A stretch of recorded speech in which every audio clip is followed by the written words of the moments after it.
Are you ready? Obviously, you're a little, aggravated by the line of questioning regarding Canelo. I don't want to touch this, dude. It's so bad. I don't want to touch his name. I'm working on being the art of humbleness. Hey, you being me, that's the reason why I'm crying, because I'm not that person no more. And I miss him. But sometimes I feel like a bitch. I don't want that person to come out, because when he comes out, hell is coming with him. And it's not funny at all. It must sound cool, like I'm a tough guy. It's just, I hate that I'm scared of him. It would be awesome to, be being a great war. Maybe we would have Mexican. Let's go! Way pop!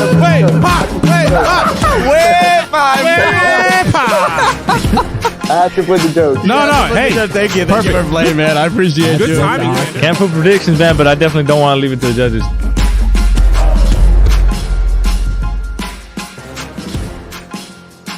¡Uepa! Estamos en vivo, ladies and gentlemen, aquí, como siempre, Long Live Boxing EnVivo Podcast. Manny, siempre en vivo, Marrero. Sean El Gringo Hicks. Parking lot hopper. Hey. We're going to come out here, break it down like it is, like always, like it should be. Recap night tonight. Decided to do this. I know the weekend, sometimes Sunday we get time with our families, but we wanted to make sure that we do something a little bit different and just break it down right after. So everything's fresh in our minds, and there's no, I thought, I did, maybe, no. I think we coulda, shoulda, man. Exactly.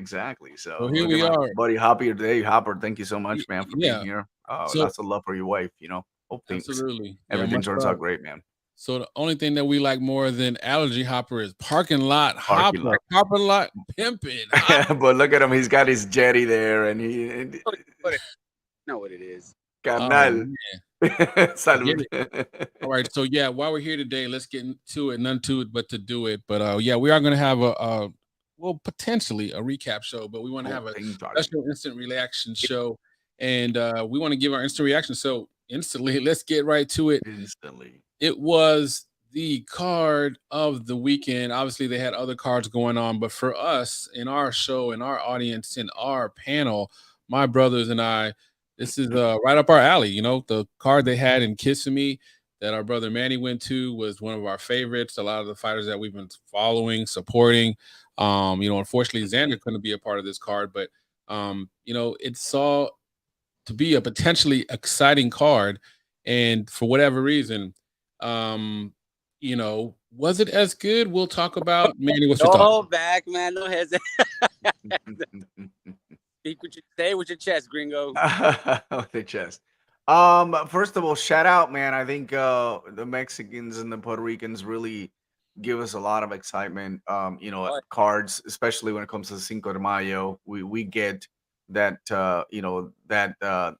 tradition when it comes to top major fights being done through that. And then the Puerto Rican week, Puerto Rican parade. It's been a tradition. Hall of Fame week. In Hall of Fame week with Cotto coming in tomorrow, and my goodness, we had 9 fights in where 11 Puerto Ricans fought there. So we did have a couple of fights in where 2 Puerto Ricans fight against each other, and that was pretty good, man. When it comes to the overall card, are you talking about the overall call? You want to go right to the meat and butter? It's still overall card. Okay. I mean, I think it started really good, man. I think Christina Cruz, led it off with a great unanimous decision. I think that coming up also swelled the return of Frevian Gonzalez. He boxed pretty well. This is a kid that had a very tough fight in the last fight from Ciudad, Puerto Rico, right there fighting in the sniper, gym and trained by Luis Espada. He did a lot of stuff different, and he came out with a victory. And that was good to see. Omar Rosario, pretty good performance as well against another, big Puerto Rican also. Capo Gonzalez impressed us a lot. I mean, when it comes to his return back in the ring after that loss against Roesi. One of the kids that's up and coming too as well, Armani Almestiga. you know, he continues to, you know, have his knockout streak now. It's six fights, 6 knockouts. Right. And so, you know, biggest disappointment of the night, I want to say, you know, Josue Vargas. But I don't know, man. Was it though? I mean, Was it really? Biggest disappointment. I mean, I never expected it that, but we talked about it privately. You know, and yeah, fans. I mean, but honestly, overall, when it comes down to the cars, I think because there are more fights, and I'm sure my brothers will talk about them as well. But overall, I think it was great night of boxing. I know it had a little competition on the other side with the Zone and Jaime Mujia. Sorry, guys, I did not see the fight. I haven't seen anything. I know who won and I know what happened because you talked about it. But man, I enjoyed tonight. It was a very good night. Started early, and you know, I can't say anything other than that. You know, we got great boxing going on. We got great talented individuals in all different classes, and it's amazing how Top Rank's putting all these cards together. I mean, just think about it: 9 fights, 11 Puerto Ricans, and they give us some of them gave us some pretty good excitement. Yeah, man, definitely. Shout out to our brother Pancho Esparza. I felt bad for Josue Vargas. No trae nada. Yeah, man. I mean, hey, it was not his night, and he was actually boxing well in the beginning. That second round came, and that's the thing. Like, you know, you can go ahead, Hop. What's your thoughts, man? What's just real quick on that and just everything. So Vargas fight was like what 12-5-3. This was a bounce back end up fight for him. He goes out there and does that. Yeah, that was I'm not shocking. I don't know, but yeah, I guess it was. But you expected more out of Josue Vargas, man. So we'll see what his career is on. And I mean, not shocking for me. I think I call it.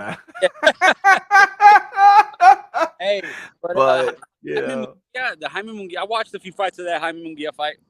Mm-hmm. It was packed.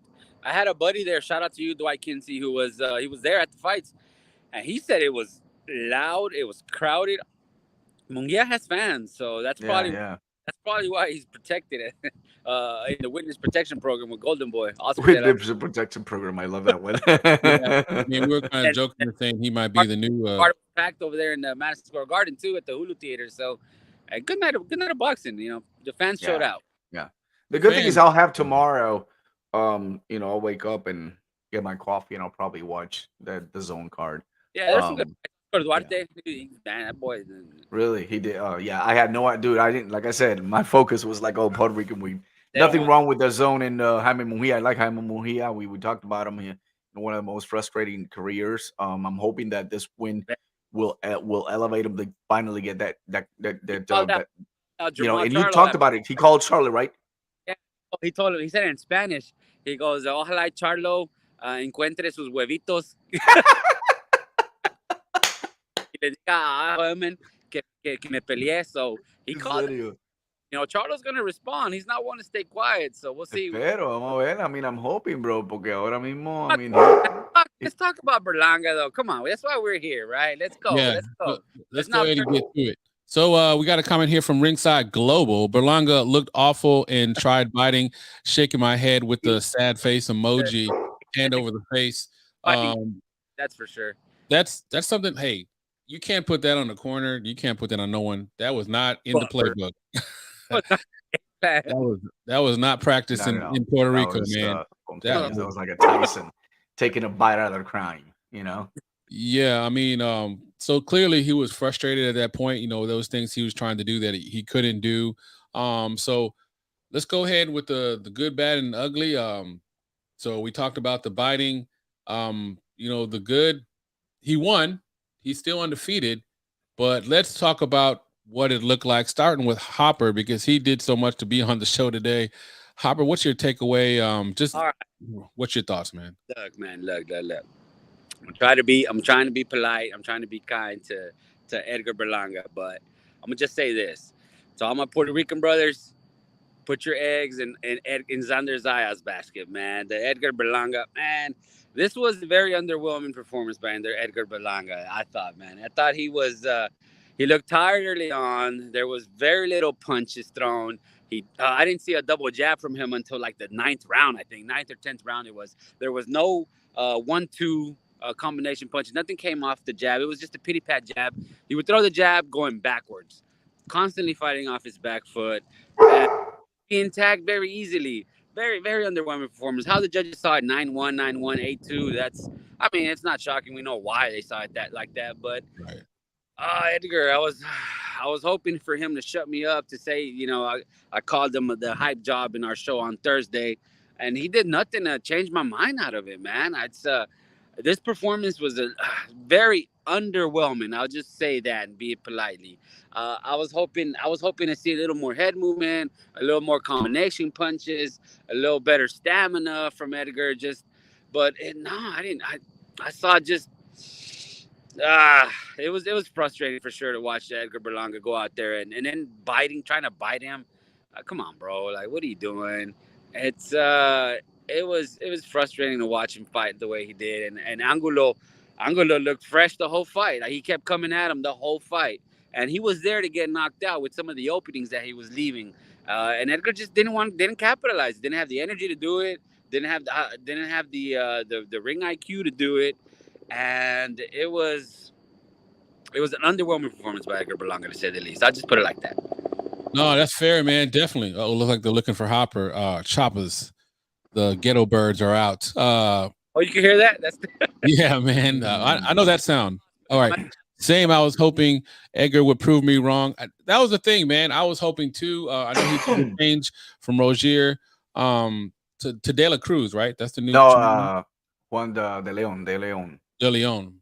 Now I like the philosophy. I mean, like in the final, going to the final round, I like what he said.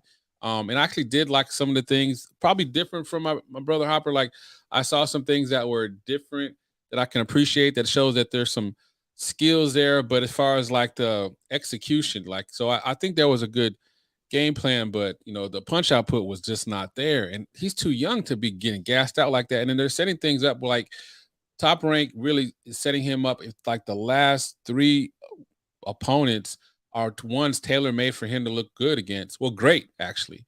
And he's looking above average, to say the least, and fair. So that's where I'm disappointed too. Like, they want him to be a star so bad. Like, bad. So yeah, I'll say like it wasn't like a bad performance. It was just lackluster. It just didn't meet the expectations. And that was something that we were talking offline, my brother Manny and I, as far as like what hype actually is. It's your expectations of what you expect. It's like the thought of having a certain belief of something. And I think that it's fair to say, yeah, hype is it, because he's not meeting it. Whatever it is, he's changed the trainers. It's a different opponent, an older opponent, that he was supposed to, I mean, maybe more dangerous from the standpoint of, being able to, have more power. Like, that was more dangerous, but he was an older fighter, more slower than Rolls too. Overweight, came in overweight. Right. Hasn't fought in over a year. But again, that's just, the things I took away. But what was the things that stood out to you, Manny? What's your thoughts, brother? Manny has to say. Well, I mean, I'm not gonna be too harsh like Hopper, definitely not. But what I could say is that it wasn't his best performance, definitely. It was disappointment in a few ways. And I think what really disappointed me, to be honest, was that trying to bite him. I just think you don't do that. It seems that he was frustrated at one part, but on the other hand, I had expectations in this fight. They weren't met completely, but I did see some positive things. He was throwing more of the jab. For some reason, Hopper, you called it. He was throwing the jab but backing out. I don't know if because he respected the power and he did get caught up, a couple of times with an uppercut.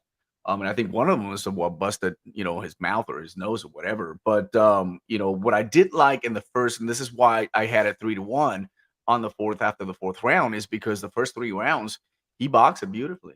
He was throwing the jab, he was throwing some combinations, he was firm, it looked like, wow, this is the Berlanga that we're looking into. I mean, can we see the endurance and the stamina? That was my next checklist, and it just didn't happen. Now, I want you guys to closely take a look at round number 7. Round number 7 is what everyone is expected the Berlanga to be. Exactly how he boxed in round 7. One of the best rounds. He was taking chances, was taking risks, right? And he was capitalizing. He really put a boxing clinic what people were expecting. Now, as a round goes on later on, he was trying to do the jab. He was holding back. He wasn't really capitalizing on opportunities he had. And I think that's the concern. This is something that it didn't meet my expectations. And the stamina, the endurance. I felt like he was going to be a lot better because he went to Puerto Rico, training in Puerto Rico. You're training in the heat, but not only the heat, in the humidity. And then in the mountains is a whole different ballgame. I thought I'd see more than that. I just don't think I saw any improvement. But one of the things I did see that I liked, two things. Number one, he was shifting to the left rather quickly. He was having good footwork. I know he trained a lot to cut the ring, but there's no way to cut the ring. He's always backing out. He was being hunted at all times. But I did see him in the first round. It was like a very good technique, swiftly moving to the left, keep doing it, rotating, throw a combination, and move again to the left. That just went away after the fourth round. I don't know if that's something's new and it didn't really stick to him throughout the fight, because here's the problem, and we called it and we said it. Edgar Berlanga does what Edgar Berlanga wants to do inside the ring. He needed someone, not a bunch of people around him. He needed someone to call him out. And now everyone His saw. trainer did. Now everyone saw that someone had the balls to call him out. And he sure did. Listen, you're winning the rounds. You got respect for this guy. He's a puncher. Why are you going to try to knock him out and impress right now? That ain't going to happen. Let's get back to the basic. Let's box. Let's box. What did Berlanga do afterwards? Box. Throw the double jab. Throw the 1, 2, 3, 4, 5, 6 punch combination. The problem is he did that through the first, 30, 40 seconds, and then later on, he's looking at the clock. Well, how much time do I have? How much time do I have? And I think that when you're focused more on looking to see how much time you have, that means that your fuel level is actually almost turning, like, blinking, that yellow light that comes in is about to turn on. And you are concerned because you still have a few rounds left. And that's just not right? So there's still immaturity with Berlanga. He still needs to continue to improve. Hey, I keep saying it. The opponents are a lot better. All right, we got to take that in consideration. It didn't meet completely my expectation. Hey, my expectation was he was knock him out in the 7th round. Good thing was the 7th round was one of the best rounds I've seen him in a while. However, once you got inside the ring, that's something different. And then I think he did what he had to do to win, but it wasn't spectacular like people were hoping or expecting. Still, he gets the support. He got the win. And he probably going to look back in the next week, and a lot of people are going to be talking about, the New Yorker fighters biting Mike Tyson. Here goes, Berlanga, Holyfield. I mean, what's going on in here? So that just didn't digest well with me. Other than that, I mean, it was more than 50% of my expectations, and I do look forward to see what happens in the next fight and see how he improves the rest of the stuff that I'm expecting to see him improve. That's the thing. Wrong. Huh? I scored it. I scored it 5-5. And that's I own it. Okay, I honestly had it 7. I had it 7-3. I had 6-4, but I did 7-3 because I had a hard time seeing where. Keep in mind, these other rounds that they were very close, Berlanga did throw a lot of jab. Some of them were stiff jab. I haven't seen him stiff jab from Berlanga, and maybe they were landing in the glove, but Angulo took a step back in some of these rounds, and they're going to give it to him. However, the judges won. I mean, 99-91. That is ridiculous. That's great. Even 98-92. I think I will give, and I'm gonna watch it again tomorrow. Maybe I'll change it. Yeah. But I think from my end, that was 7 rounds to 3. And the thing about it is why I had to draw was because Angulo, he was a constant aggressor the whole fight, and it was effective aggressiveness. I think Angulo landed the cleaner power punches, the more effective punches. He definitely had more power punches than Edgar. Edgar definitely threw more jabs, but by the round 8, he had 378 punches thrown. So that's a lot for Berlanga too. That was dominating the fight. That was keeping Angulo at bay because Angulo was coming in at will, tagging him very, very easily, very often. That uppercut busted his nose, busted his mouth. He was putting his weight on him. But keep in mind, Hopper, that was just maybe one kind of like a couple of seconds of action of Angulo throughout full round, But right? even So you that- can't confuse a couple power punches, and then you know that someone's been demonstrating a little bit more boxing skills and getting more with the jab. And here now and then he would land a few combinations, and that's where he get caught. That's the thing, though, bro. I don't necessarily want to say that it was boxing skills, because if it's boxing skills, you're throwing a jab, you're moving forward, you're controlling the fight. Somebody that's coming at you, okay, what I'm trying to say is, if you're jabbing someone, they're not going to be coming at you, bro. If you're just playing your boxing skills, if you're dominant in the fight, you're not going to be pushing forward. But you can't push forward with this guy either. You can't push back on the entire fight like he did, but you cannot also push forward. And that's what happened. That's what happened against Steve Rolls. He was pushing forward too much. And then he got caught, because did you see how he got caught with Berlanga? I'm gonna go watch the fight again, and I'm telling you, I watch these fights objectively. There's no fanboy in me. It doesn't matter who I'm rooting for. I'm gonna go back and watch it. I'm gonna see, because I'm struggling to remember at what point did Edgar Berlanga push forward. At what point was Angulo fighting off of his back foot? The jab that Edgar was throwing, it was a pity pat jab. It wasn't. He was throwing it backwards, going backwards. There was no double jab until like late. He would throw jabs, go back, and then he would come forward, and then he would move left. Yeah. He was doing that like consistently. He was being successful with it. But somewhere along the line, you'll see it. You'll see what I'm talking about. He stopped doing I'm gonna watch it again. And then it's just funny to me how Edgar Berlanga and Jaime Munguia were both fighting on the same night. I think it's but you know, we talked about both of them. We talked about disappointment career, and I think Jaime Munguia had the best of the night, I guess. Did he? Well, I mean, he got knocked out. Right? He knocked the Kelly out, but I gotta watch it. But according to Hopper, you know, as he was talking to us, he was saying that Kelly was working.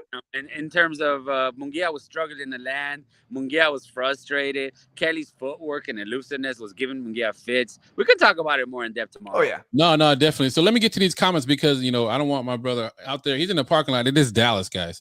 So keeping it going. Ringside Global, the judges struck a game plan. Berlanga was so lackluster against the guy that brought it in at his age to lose. Berlanga was going backwards and not good from his trainer. Xander is the PR star because it's not Berlanga or Vargas.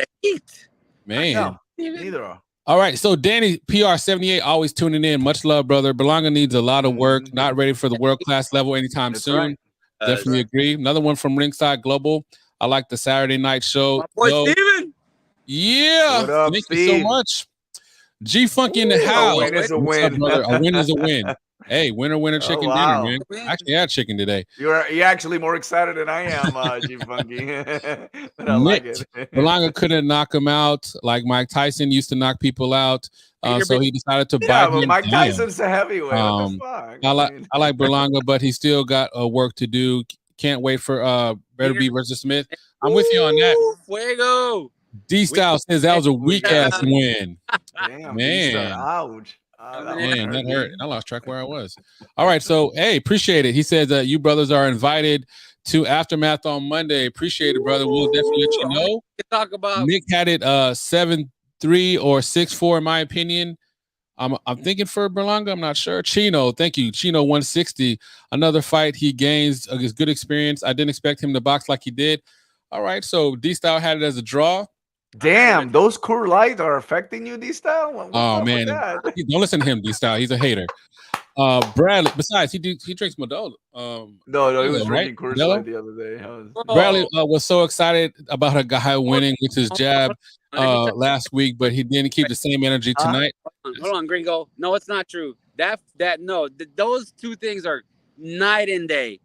They're not the same. Haney dominated with his jab, kept him at bay. Berlanga was jabbing going backwards. They are just completely different things. I'm sorry, G-Funky. I love you, bro, but it's night and day.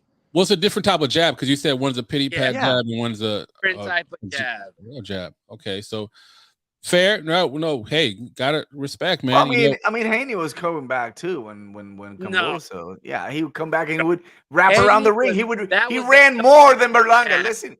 If you take the timer, how fast they ran the ring. Oh man, come on. Now I gotta give it up to Haney. Haney, you got them stamina. Berlanga don't. But Haney had. I mean, let's put it this way: Berlanga had the 4-wheeler rollerblades.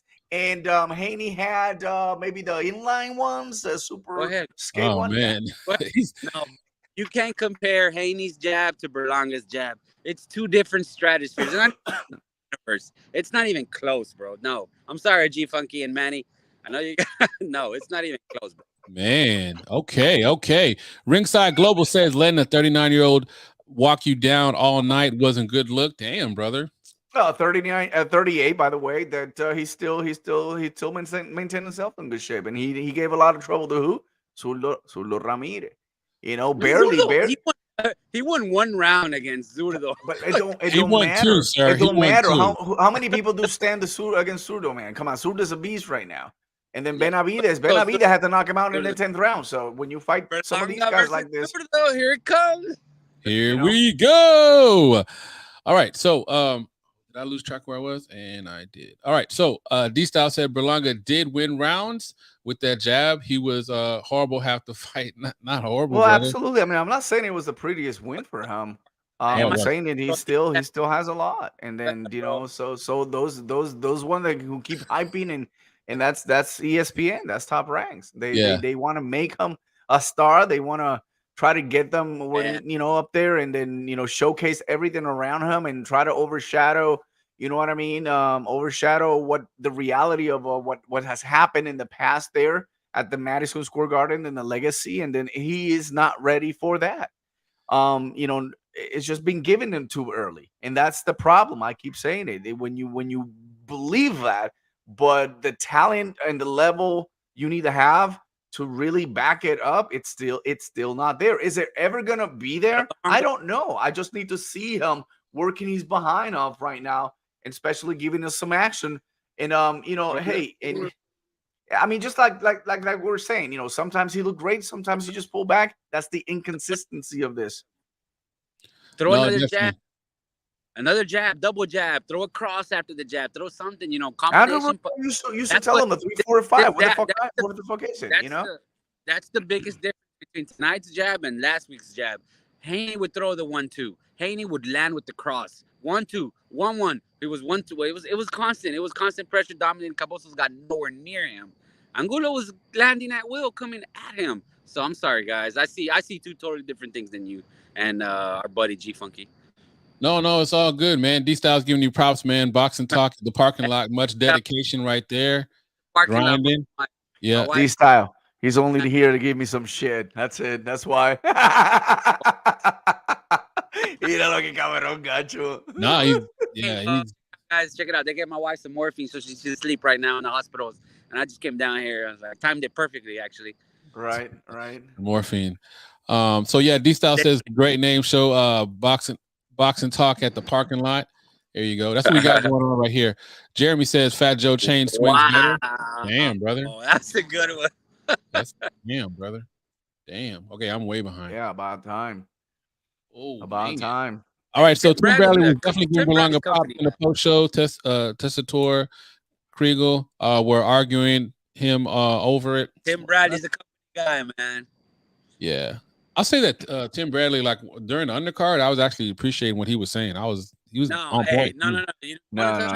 He was being a pain in the ass, bro. He was being a pain in the ass because listen. He was being a pain in the ass because listen, what really ticked me off tonight. All right. Well, yeah, not mocking the dead guy. He was making fun of that situation, bro, about the African fighter. Like, dude, are you tone deaf? Yeah, number one. Number two, when Fabian Gonzalez was fighting, Fabian Gonzalez in the corner, I think it was the second round or third round, Luis Espada came to him and gave him lots of instructions.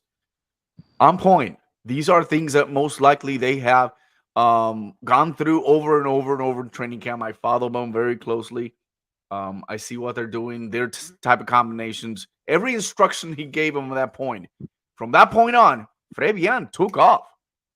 Bradley came in. He's like, what the fuck is he talking about? Why is he giving him too many shit instructions? You only do 1 and 2 because, and he started going at it. And then he's got to eat the shit he's talking about. Wow, Fabian has turned things around. And look how, come on.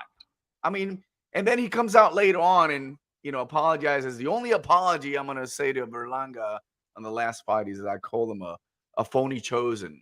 something like that, or one. something like that. And then he said, "But yeah, I get it. I'm here to get paid for saying my opinion." I mean, I don't know, man. I just don't enjoy hearing him commentating. He's so all over the place. He's on point in certain things. I get it. He's got experience. Right. He's giving us, like detail to detail some of the nuances that we don't know when it comes to being a boxer inside a ring. I mean, I haven't never done it professionally. However, you preach on something and you do something the opposite. You say something and then you contradict yourself. I mean, what are you trying to say? I don't get it, man. And the thing about it, bro, like that really ticked me off when he said that comment. When he said, because we're making fun, we said it in our group chat when we're watching the fight, and Angulo went to the wrong corner. We thought it was hilarious. I was rolling. I was laughing. And then Tim Bradley follows that up with, "Oh, well, you know what I saw? I saw some guy punching Rose." I'm like, dude, the guy died. Shut the hell up. All you gotta say is, like, that's just, you don't not make fun of that. Like, is he that out of touch with what's going on? I mean, all you focus on is boxing, bro. It's not like you're like one of these sports analysts that talk about multiple sports. You're just focusing on boxing. How do you not know what happened, dude? Yeah, something also went on that they were talking about he's making Cotto's induction tomorrow, right? And so he was saying something about it. It's great that he's here supporting the Puerto Rican when I make it to the Hall of Fame. And I'm like, okay, here we go. I just hope he's done. You know what I mean? When I make it, why would you even start? I mean, you gotta be subjective. You gotta be in between when you are a commentator. You can go a different way. You can go at a rabbit hole and try to, piss people off and do all that kind of stuff. But when you do it consistently like that and you bragging about something, I mean, I don't know if he's Hall of Fame material or not. If I would vote, I wouldn't vote. Maybe it's just the emotions, but hey, if he ever makes it, great. If he doesn't, phenomenal. No, man. Hey, yeah, it is what it is. But end of the day, Berlanga does get the win. It was a lot of memorable moments within the card they had in New York, the Puerto Rican card. A lot of things that we'll be talking about, that we were talking about, we'll continue to talk about, good, bad, or indifferent. And hey, man, it is what it is. Final thoughts, Manny, and then Hop. I mean, final thoughts. We're getting fights, man. We're getting some fights. We're pretty excited next weekend. Burnaby, Smith. I mean, this is it, the cream of the crop at the 175. I can't wait. I'm excited. And what the future holds. Glad to see that. My boy Hopper here was more excited about seeing his little boy, his new boy. He's got a new boy, right? I guess a few months ago. But Devin Haney in the house tonight, over there, walking around as the undisputed champion. He calls him a king. I thought he was a queen, or he's still a queen. No, he calls him a king. But anyway, wow. No, but big props for Haney, because one of the things that really attracts Haney, is the way he speaks, and he's not a trash talker or a bragger. He speaks it like it is, and then he gave his perspective, what he wants next. He's not trying to duck anyone, and I believe that he's going to get some good fights, and that's what us fans we want. We want some really good fights, and I want to continue to see his boxing skills. That's what we're expecting in the future. So, shout outs, Devin Haney, man, undisputed. Why not? Yeah, definitely. I want to read this one real quick because HLD, you've always tuning in. I got to make sure to get this comment in there. I didn't even bother watching that hack job. Whoa. Tuned in, and it seemed like you made the right choice to take a nap. Well, it's always the right choice to take a nap, brother. I love that. Oh, yeah, man, for real. I gotta take a nap a day. For real. Let's go ahead and get some your last thoughts, Hopper. What did G Funky say? What was that comment that you said? I want to read it. Sure. G Funky, our brother from another mother, Tim Bradley, was hooting and hollering about a boring fight last week and how he complains about Berlanga tonight. Which fight was more entertaining? But he was giving props to Berlanga today after the fight. I gotta give him prop. I mean, see what I'm talking about? And Bradley's all over the place. Yeah, he's all over the place. The only person more over the place than him is Oscar De La Hoya. When tragic incidents occur in his own sport and that he's uncovering, like how do you not know this, bro? That's in fact, I'm gonna go ahead and call BS on that. Like I think he does know that. Nah, bro. No, man. No, I'm telling you, I think he does. Because he got chewed out. I guarantee you, he was probably chewed out on Twitter. Somebody in his mic told him, "Hey, pendejo, that guy died. What are you talking about?" You know, right? That'd be great if the producer did tell him that. Hey, yeah, I guarantee. No, yeah, over there le hubieran dicho mamabicho, colo suave. Yeah. But you're Puerto Ricans over there, mamabicho. Yeah, for real. Guys, is this is my final thought. Peter Biv, Joe Smith Jr. next week. That's it. That's all I gotta say. Man, that's all you need to say, brother. Baby, you. Whoa, that was the wrong button. Oh, we know for a fact that Canelo ain't made fine Bird Beast. That's Yeah. So oh, it's gonna be a hell of a fight. Also, want to send a shout out to my man Chicano Prophet. Thanks for tuning in, man. And thank you for tuning in. We didn't think anyone was going to tune in. We got a lot of great comments here, and I read slow. I'm dyslexic, and it's past my bedtime. And Hopper's still in the parking lot, man. We need to get him under some safety. So, all right, man, we out here, man. Thank you guys so much for tuning in. We're out. Peace. Vivo.